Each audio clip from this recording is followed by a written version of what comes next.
ఒక చిన్న నందమూరి తారక రామారావు గారి గురించి ఒక చిన్న ఆడియో విజువల్ ప్రజెంటేషన్ ఉంది. దయచేసి దాన్ని చూపించాల్సిందిగా కోరుతున్నాను. Audio visual presentation.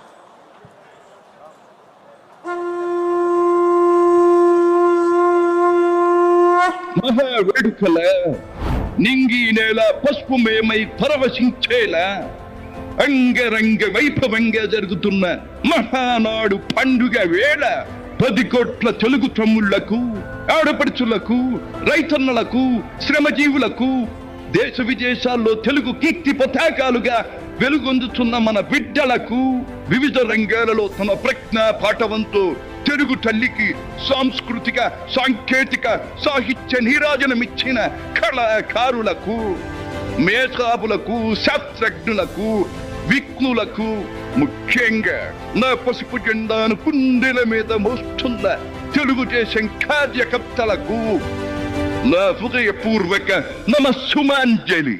సరిగ్గా 43 ఏళ్లయింది నా తెలుగు వారి కోసం, నా తెలుగు జాతి ఆత్మ గౌరవం నిలపడం కోసం తెలుగుదేశం పార్టీ స్థాపించి. నేను స్థాపించాను అనే కన్నా పుట్టింది అనాలేము. ఎందుకంటే ఆనాడు కార్మికుడి చెమట నుంచి, కర్షకుల రక్తం నుంచి, చాడిత పీడిత ప్రజల బాధ నుంచి పుట్టింది తెలుగుదేశం.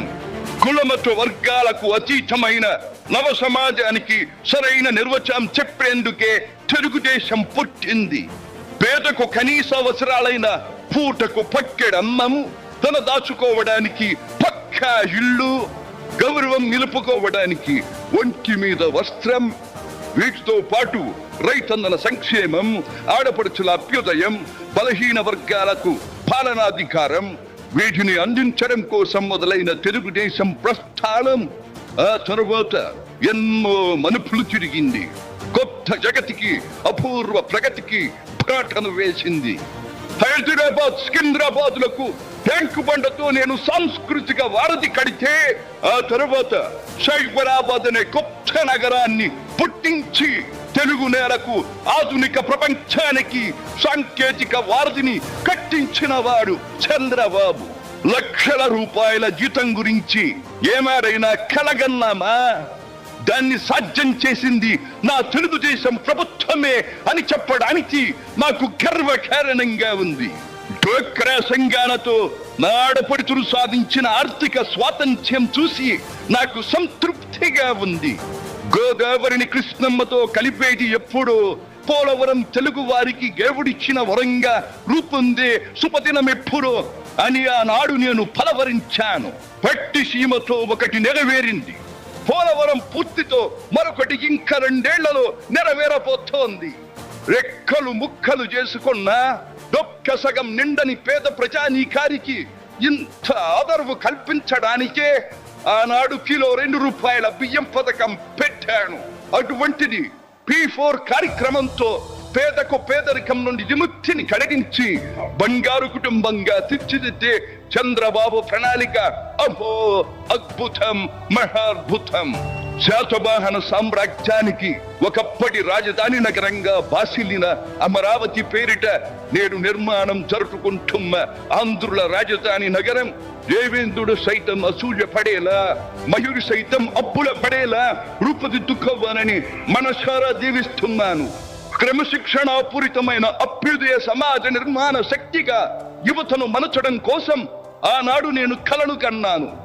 యువగణానికి ప్రాధాన్యమిచ్చి యువశక్తికి పదును పెట్టి నా కలను నేడు తీరుస్తున్నాడు నా మనవడు లోకేష్. అంతేకాదు, అధికారానికి సరైన నిర్వచనం మానవ సేవ అని ఆనాడు నేను పాటించిన నియమాన్ని నేడు గతంలో ఆచరించి పార్టీ కార్యకర్తకైనా సాధారణ పౌరుడికైనా అండగా నిలుస్తూ నా వారసత్వానికి వన్నెదిస్తున్నాడు లోకేష్.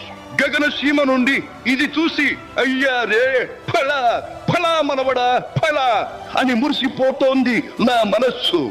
ఈ దేశం మనది, దేశ సమైక్యతే మా సిద్ధాంతం, మా రాష్ట్రాభివృద్ధే మా దేశాభివృద్ధే మా లక్ష్యం అంటూ ఆనాడు నిత్యం నినదించేవాడి.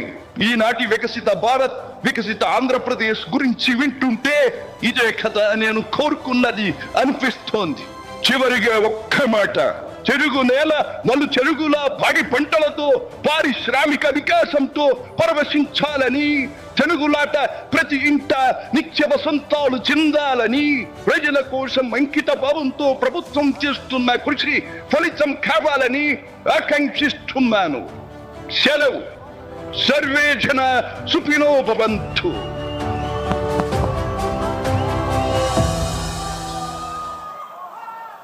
చంద్రబాబు నాయుడు గారు ఇన్ఫర్మేషన్ టెక్నాలజీ అన్న రోజుల్లో అర్థం కాలేదు. ఇప్పుడు ఆర్టిఫిషియల్ ఇంటెలిజెన్స్, క్వాంటమ్ టెక్నాలజీ అంటుంటే ఇంకా ఆలోచిస్తూ ఉన్నాం.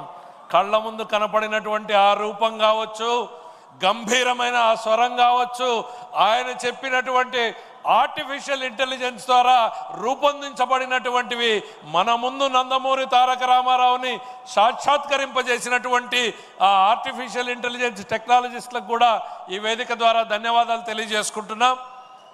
అధ్యక్షుల వారు 2 మాటలు మనతో పంచుకోవాలనుకుంటున్నారు. ఇదే నివాళులు అర్పించడానికి.